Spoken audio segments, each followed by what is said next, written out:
Worries are growing that international sanctions against North Korea might crumble before the regime even starts denuclearization.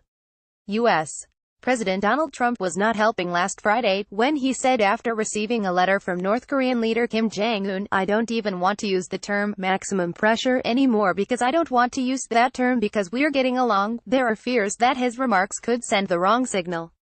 China is already helping the regime on its feet by opening back doors since Kim visited China twice in the last couple of months, with fresh indentured workers streaming across the border.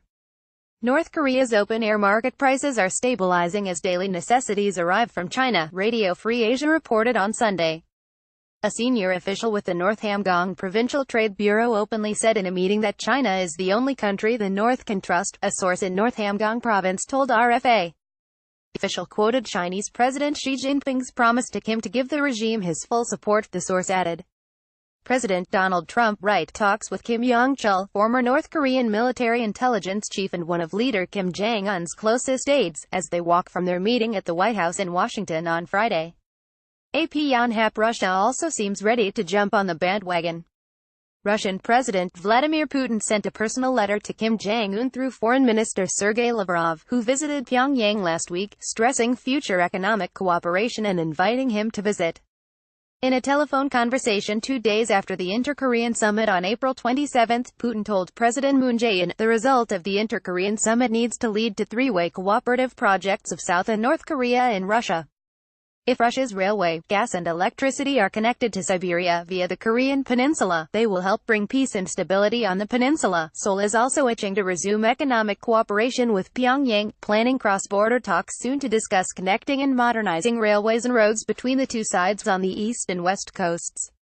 There is also speculation that an agreement reached in cross-border high-level talks last Friday on opening a cross-border liaison office in Kaesong is a first step to reopening a joint industrial park there. Only Japanese Prime Minister Shinzo Abe last Saturday stressed the need to maintain pressure. "A nuclear-armed North Korea is unacceptable to Japan," he said, and pledged to ramp up pressure. Trump is unpredictable, and may only for the moment have been filled with the warmth of fellow feeling without actually intending to reduce pressure.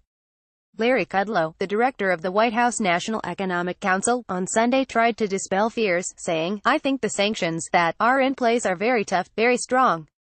I think over time, it may be relaxed, but right now I don't think so." U.S. Secretary of Defense James Mattis also said, North Korea will receive relief only when it demonstrates verifiable and irreversible steps to denuclearization. Read this article in Korean.